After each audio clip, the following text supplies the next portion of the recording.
Hello friends, this is Tasmia. Welcome to my channel. Recently I created these daisy earrings using molded clay and modeling cutters. So in this video I am sharing the procedure on how I created it. So on a clear glass plate I added talcum powder, then took equal quantity of resin and hardener from Fevicryl Mould It and mixed them together until an even dough was formed. Then using a rolling pin, roll the dough to flatten it like a bread, roti, chapati, etc.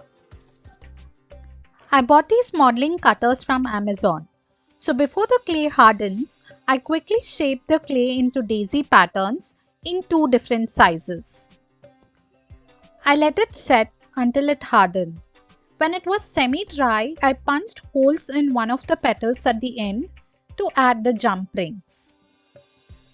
Then I quickly painted the daisies, and once the paint was dry, attached the jump rings.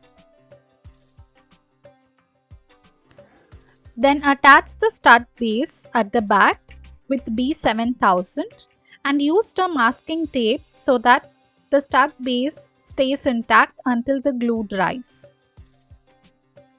The last step is using a varnish.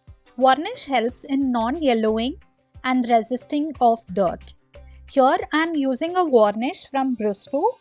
It's a varnish spray in satin finish. Once the varnish was set, the earrings were ready to be worn. Please feel free to comment below if you are going to try this out and share your thoughts on it. Also, if you enjoyed watching the video, don't forget to give it a thumbs up, share it with your friends and subscribe to my channel. I'll be back with more videos soon. Thank you and see you in the next one. Bye.